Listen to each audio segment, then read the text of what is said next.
you for joining. Gonna get the nails smooth. Don't forget to have your equipment handy. You want your sandpaper. I've got micro mesh little things here.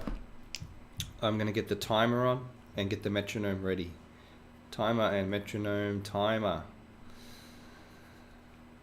This will be a fun little routine, focusing on the right hand. Hopefully you can see my right hand okay when I get started. I've got a screen share on now. This is a book. This is an old cover, but a book that I put together. I think it was my second book. Today I'm going to do 20 minutes. 20-minute workout. 20-minute routine. I guess it's a workout for the right hand. So the timer is on 20 minutes and metronome sound Brenner. Let me know if you have any questions about the right hand or guitar playing or harmony or anything like that. I will do my best to answer as quickly as possible or refer you to something else. Okay, so here we have the 19th century Arpeggio Bible. So basically, I put this together after reading through a lot of method books from the 1800s and finding stacks, literally stacks of, this is how many, this is some of them. I found more than this now. Stacks of arpeggio, exercises for the right hand, and a lot of guitarists are familiar with Giuliani, so I've got Giuliani's here, but it's just one of many. And what I love about this is each author sort of focuses on something a little bit different, so you get some really nice variety. So I'll go through a few different ones just to get a bit of variety and show you what's out there for arpeggios. I'd love to know what you practice. What do you practice for your arpeggio playing for your right hand? Do you find it helpful? What are you wanting to, what's the purpose of it? I think the purpose of a lot of these exercises is not just for practicing, but it's for giving you tools to be able to use in improvisation, arranging, composition, and even things like this, things like elaborations or variations or ornamentation, you could say, where, in Saw's Grand Solo, we've got this passage.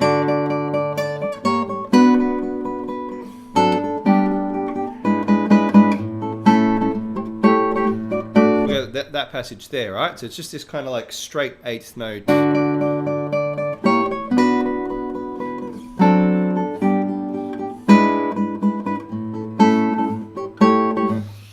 And what Aguado does is he embellishes it with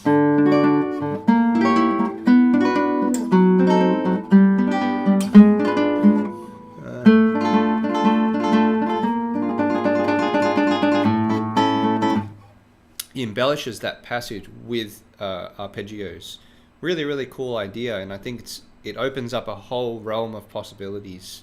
When you've got something like this turned into something like that, how many pieces could you do that for? Like so many, especially 19th century pieces. So okay, anyway, I can't spend too long talking. Gotta get into the playing. So here are some arpeggios by Sidney Pratton, whose actual name was Katerina Pratton, and she wrote a guitar method called Guitar School, published I think in the mid 1800s. And so I retyped them out too, so just to make them a little neat. Oh, hello, good morning, Deb, good to see you. So I retyped them out to make them a bit neater, and what I noticed is there's not that many here. There's only 12, but there a lot of variety. It's really cool. It's enough. I think 12 is enough. Giuliani wrote 120, right? 10 times the amount. I think 12 is good if you don't have time to go through 120. 12 is good too. So what I'm going to do is I'm going to set the metronome here.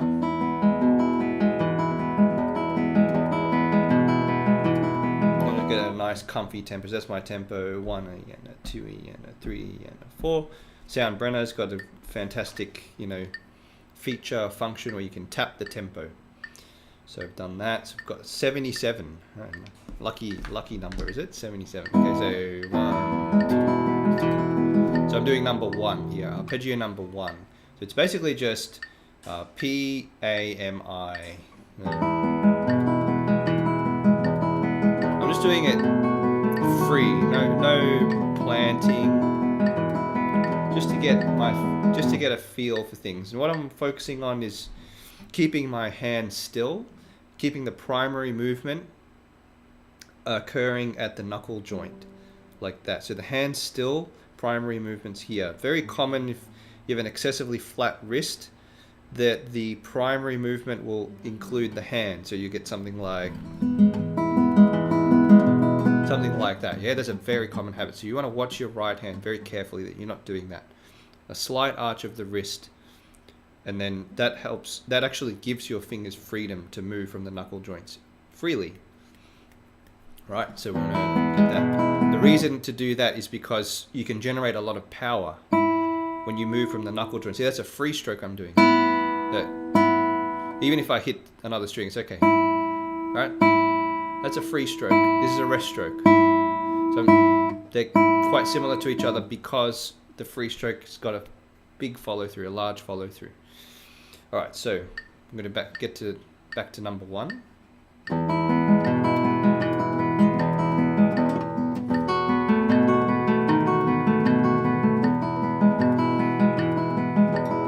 So many things to talk about. Another thing to just on a basic level to discuss is the left hand, and actually, changing chords when you've got 16th notes, semiquavers can be quite challenging. You got to change very quickly. So you also want to focus on your left hand and quickly adjusting to the next chord quickly and efficiently. Meaning, are there any fingers you can hold from the first chord to the next? And then the other question, what are the other fingers doing? Can you make the trajectory of the other fingers as efficient as possible? See what I'm trying to do there with my left hand? Just very efficient. They're already pretty close. They're not lifting high, keeping them low. Really helpful to think. Keep your left hand fingers low. If they're too high at any point, there's no need. There's no need to to have your fingers high at any point. I don't think so. I don't think in guitar playing there's any need. So try to keep your fingers low and get that swap nice and efficient. Okay. So now I'm going to focus on planting, preparation. So there are a few types of preparation. There is full planting and there's sequential planting. Those are the two sort of main ones. There's also one called extreme planting. At least I call it extreme planting. And this is actually what I'm going to start with, and I'd recommend you give it a go. So what you do is, for your given arpeggio pattern, you keep all your fingers on the strings. Keep them on the strings they're going to play. So in this case, thumbs on the 6th string, index 3rd string, middle 2nd, ring 1st. And what you want to do is you keep them all on those strings, and then you pluck the first note with your thumb, and then you put your thumb immediately back. And then you go to the ring finger, A, immediately back. Middle, pluck, back. Index, pluck, and back. So it's something like this. So it's like I'm full planting everything, and after each finger has plucked, the finger is going back. That's why I call it extreme. So I'm going to start with this. So at about 70 here.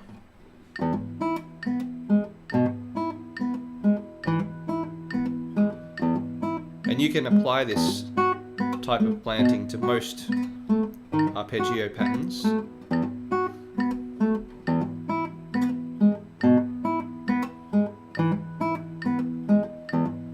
The main advantage of this is the finger independence that you can develop.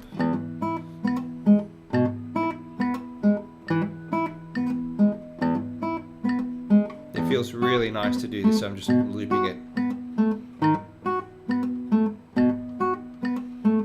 I want to speed that up a little bit, so I'm going to go up to 80, or maybe a bit more, 90.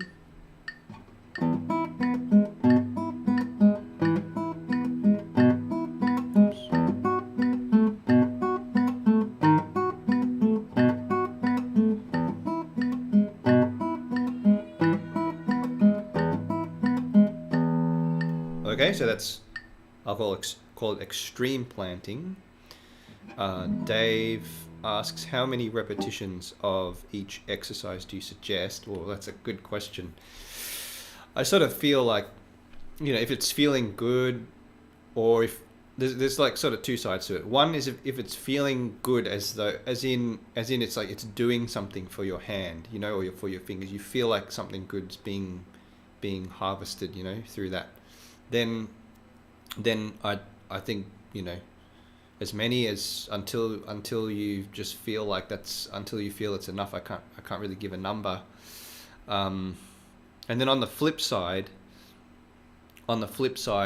if you're experiencing challenges or difficulties, then obviously you want to stay longer on that particular arpeggio.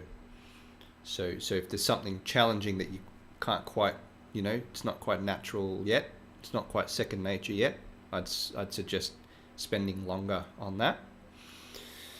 Okay, so what I'm going to do now is I'm going to transition to full planting. So I want from extreme, and I'm going to do the same arpeggio number 1. I'm going to do full planting. That means all your fingers start on the strings, and then they, one at a time, they'll pluck and leave the string. So it'll be something like,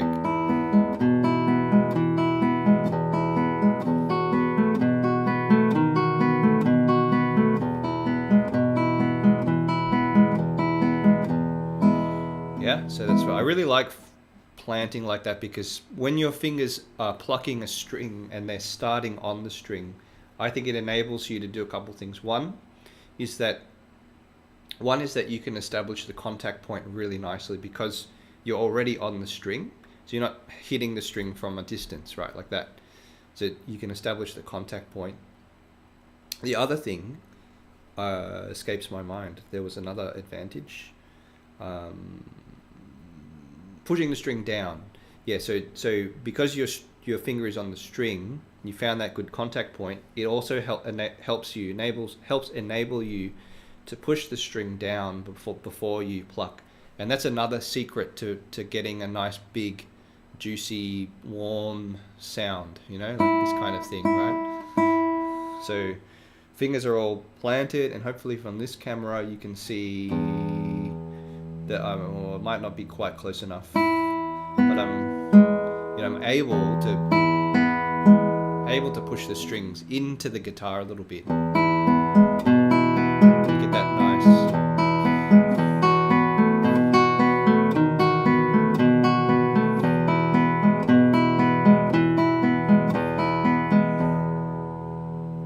Yeah. So Deb said that she's finding the extreme planting really challenging. Yeah.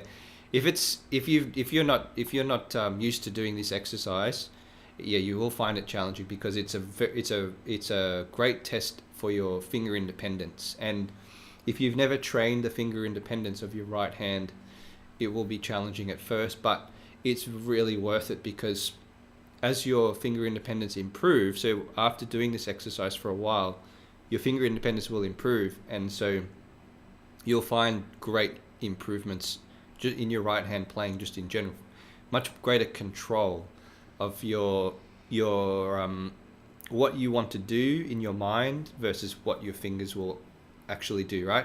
It's one of those things that technical work helps that connection from our mind to our fingers be much more seamless. They work together instead of working against each other, right?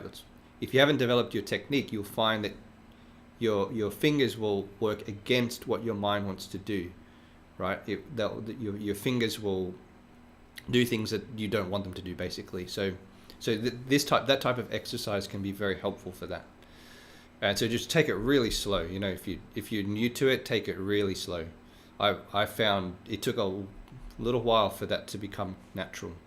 So it doesn't always feel very natural. It's such a test of our finger independence. So, okay, so full planting now, yeah? So full planting. You want to get that big, hopefully it's coming across, like get that big projecting sound, because when we're playing for people and they're sitting at a distance from us, especially if we're not amplified or something, I'm talking about like a live situation here, you want to project like you want to speak, like if you're speaking to people, you want to make sure that they can hear you clearly. And I feel like playing is a similar experience, right? You want to push the sound out so that people can hear you clearly, even if they're at the back of the room or whatever. So something to keep in mind. We're not aiming to play in our room all the time. You know what I mean? Like the room we're playing in is not the same situation as when we perform, which is usually in a larger space, and usually people are sitting at a distance.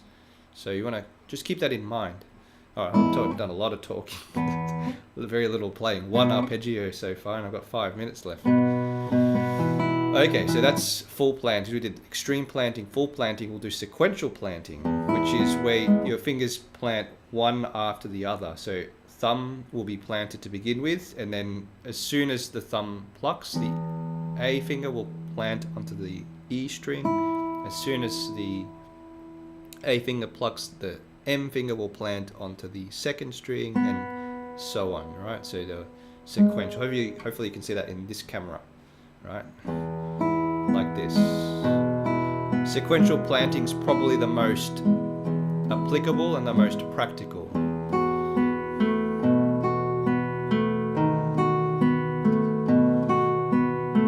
It still allows you to, because your fingers are on the string, it allows you to get that nice little push onto the string you're about to play. So I'm going to put the metronome on E and 1 E and 2. Is that about 40? Nice and slow. Okay.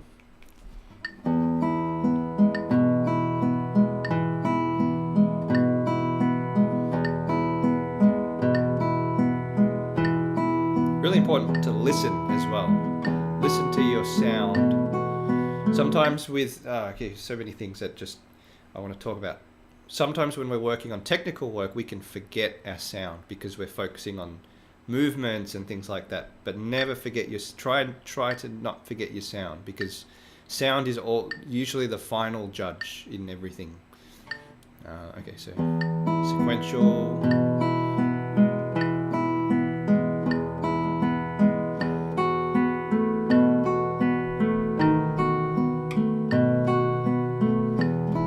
I'm going to double the tempo now. Here we go.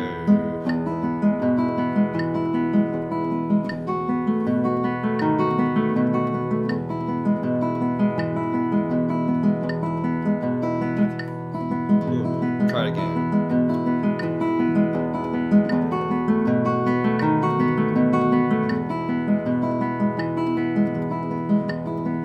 Okay, trying to get a bit of dynamics.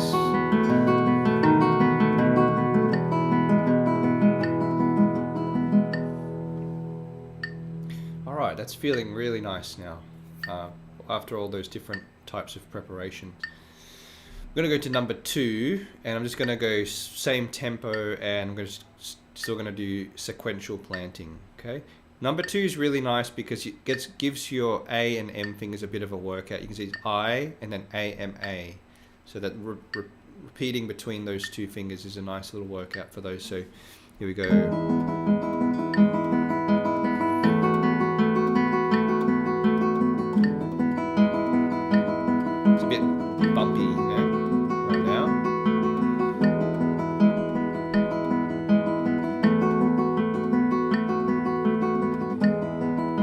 Notice what I'm doing with my thumb.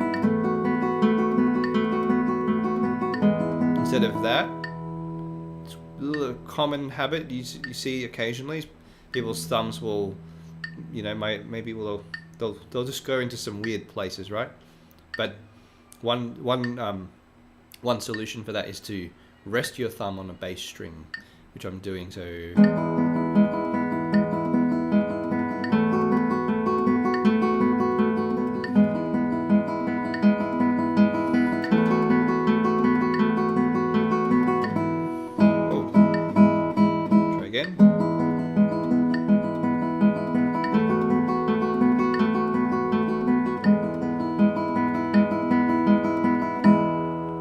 But I want to speed that one up a little bit. I feel that also feels quite nice for the hand.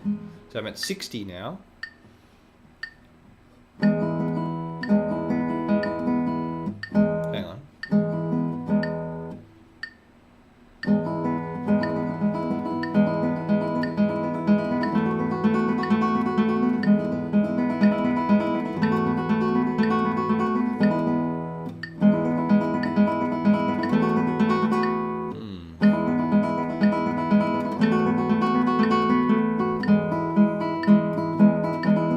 this is one of those spots where I'm encountering a difficulty at this tempo. I could either slow it down. I might slow it down a bit, maybe to 50. But I'm getting a bit tongue-tied, or, tongue-tied in the fingers, finger-tied, I guess you could say, where they're not, this pattern, the fingers are not intuitively yet, fluidly able to play through. Gee, that went fast. Wow, 20 minutes already. Okay, I'll go a couple more minutes here.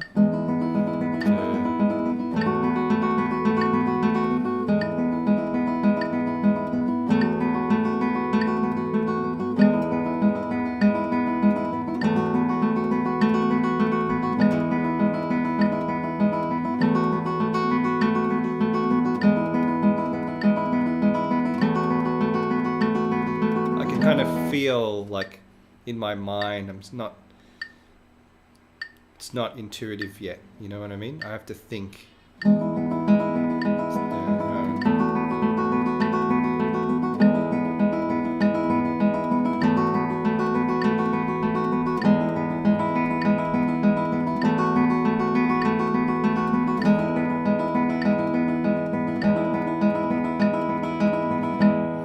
I guess today we'll we could just stay on Sidney Pratton's arpeggios, I reckon. So next one, number 3, also quite good for A and M, because we went I, M, and thumb, and then A, M. That. So let's get a tempo. Da da da da. 1 and a 2 and a 1 and a.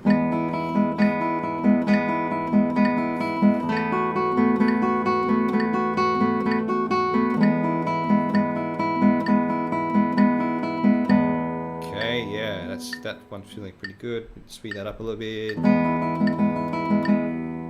70, 70, 70.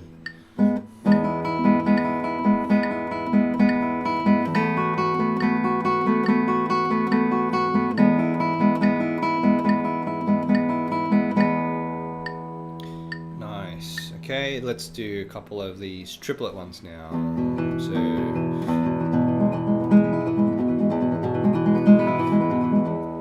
this is where planting can be very helpful when the fingers are changing positions, changing strings like this.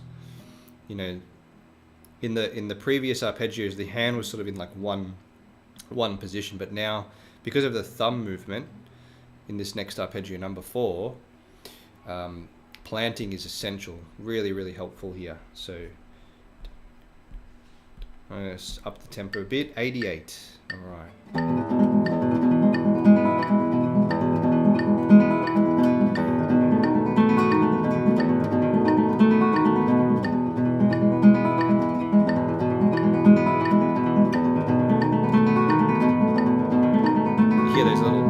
There's little spots there that are not quite clean. There.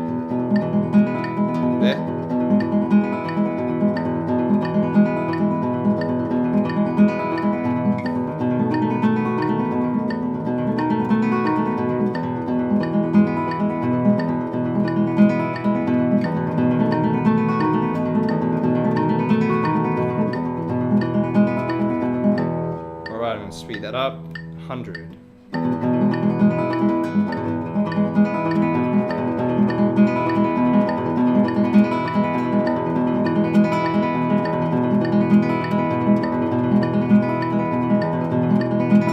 I'm trying to listen really closely.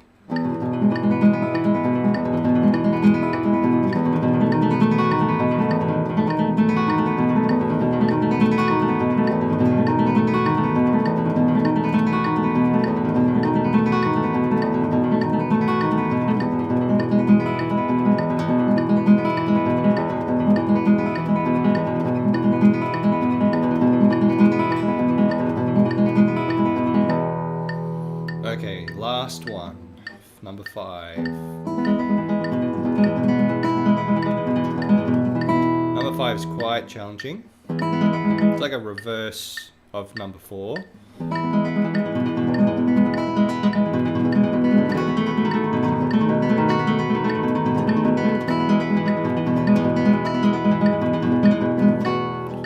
this right. No, I wasn't doing that right.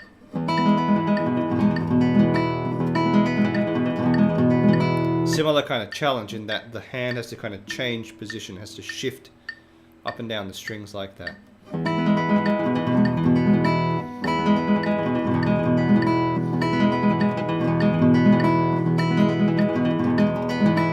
Yeah, I have to slow that down.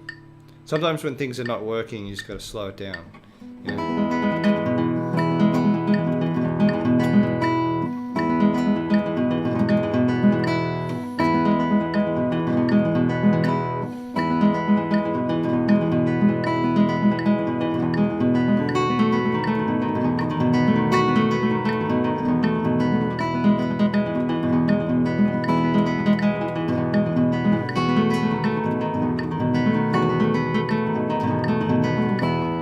Very hard. I almost feel like I'm playing left-handed or something in this one. I've slowed it down a little bit.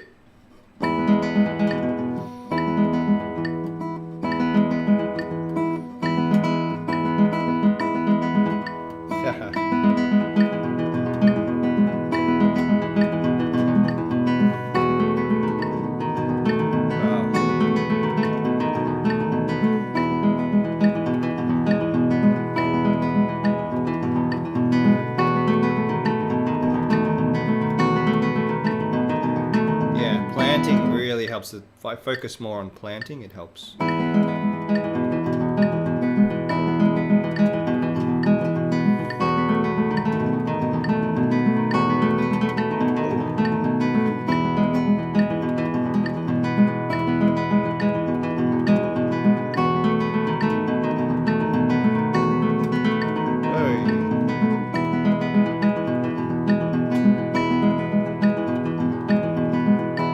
I'm going to end with slowing that down and just doing it more slowly.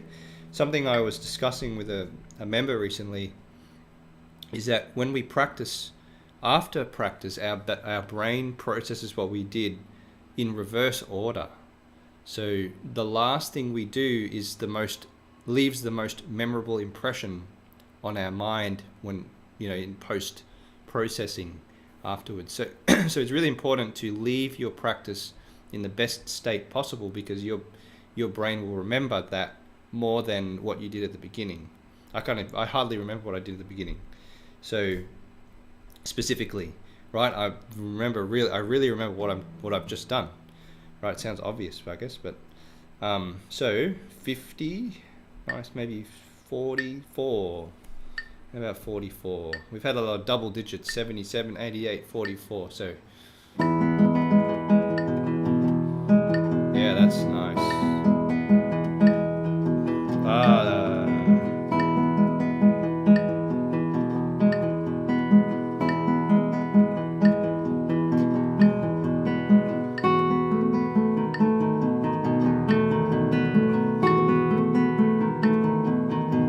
I can feel the spot where it's a bit tricky. It's like in the middle there. And on there. And then